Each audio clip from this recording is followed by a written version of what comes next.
Shalom adik-adik, apa kabarnya? Semoga semua sehat-sehat ya. Nah, hari ini kita ketemu lagi dalam Cermat Ceria di hari Jumat. Nah, pada cermat kali ini adik-adik akan mendengarkan cerita dari Kak Gideon. Sebelum mendengarkan cerita firman Tuhan, jangan lupa siapkan Alkitabnya, telinganya, dan juga hatinya ya. Mari adik-adik kita dengarkan cerita firman Tuhan bersama-sama. Selamat mendengarkan.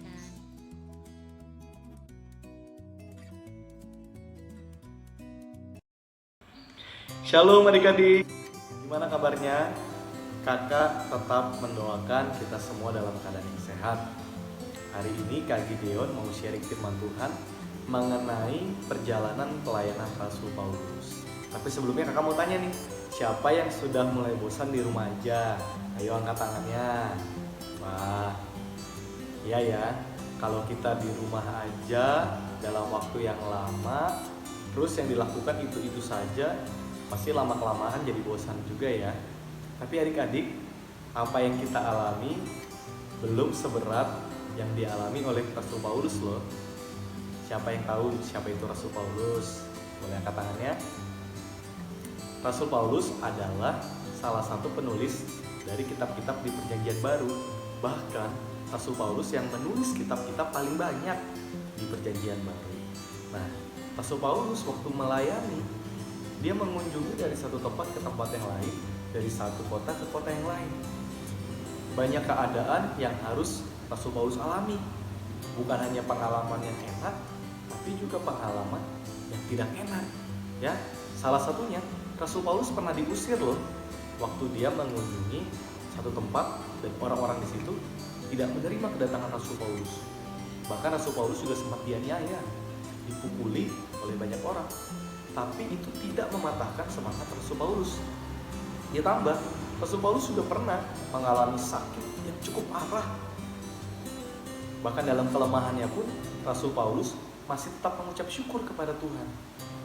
Dan pasti adik-adik juga pernah tahu kan, Rasul Paulus pernah dipenjara. Di dalam penjara saja, dia tetap memuji Tuhan. Dan Tuhan mengerjakan mujizat dalam pelayanan Rasul Paulus. Rasul Paulus memenangkan banyak jiwa melalui pelayanannya. Dan Kak Gideon percaya itu bukan karena kuat dan gagah dia, tapi karena kekuatan dari Tuhan yang memampukan Rasul Paulus. Yuk kita buka Alkitab. Adik-adik punya Alkitab kan di rumah? Nah, Kak Gideon sudah siapkan Alkitab Kak Gideon. Kita buka di dalam Filipi 4 ayat 13. Kak tunggu ya.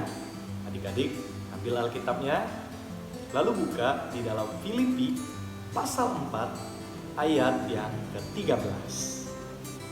Kalau sudah, kita akan baca bersama-sama ya. 1, 2, 3. Segala perkara dapat kutanggung di dalam Dia yang memberi kekuatan kepadaku. Amin. Amin adik-adik.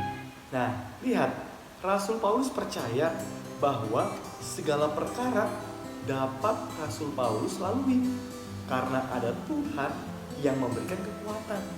Nah, jadi adik-adik, saat ini kita sedang menghadapi situasi yang gak enak, tapi bukan berarti kita harus bersungut-sungut, apalagi menjadi lemah. Nah, ini kesempatan kita untuk banyak berdoa dan mengandalkan Tuhan, karena Tuhan yang memberikan kekuatan kepada kita. Ayo jujur, siapa yang selama di rumah aja jadi lebih banyak berdoa dan baca Alkitab? Boleh angkat tangannya. Nah, bagi adik-adik yang melakukan itu hebat ya. Tapi bagi yang belum, gak apa-apa, kita masih bisa melakukannya. Masih ada kesempatan ya. Hidup ini adalah kesempatan. Jadi selama masih ada kesempatan, jangan kita sia-siakan. Mulai sekarang, daripada cuma sibuk main HP atau melamun di rumah, lebih baik punya banyak waktu untuk berdoa dan baca Alkitab, supaya kita jadi bersyukur dan bisa melihat rencana Tuhan dalam kehidupan kita. Oke adik-adik, mulai sekarang kita banyak mengandalkan Tuhan ya.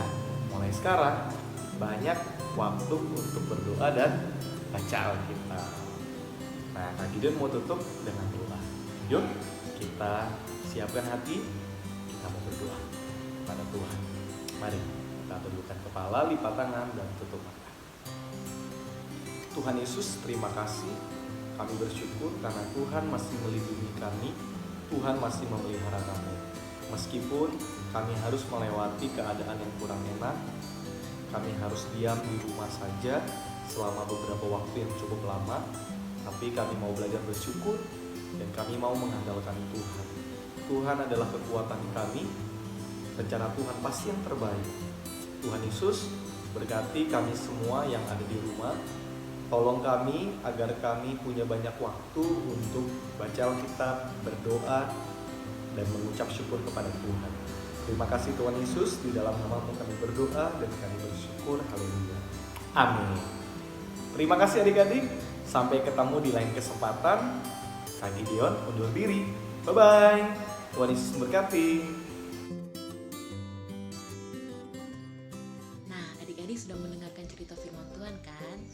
Untuk challenge minggu ini buat adik-adik adalah menghafal ayat hafalan yang terdapat di dalam Filipi 4 ayatnya yang ke-13 yang bunyinya adalah segala perkara dapat kutanggung di dalam Dia yang memberi kekuatan kepadaku.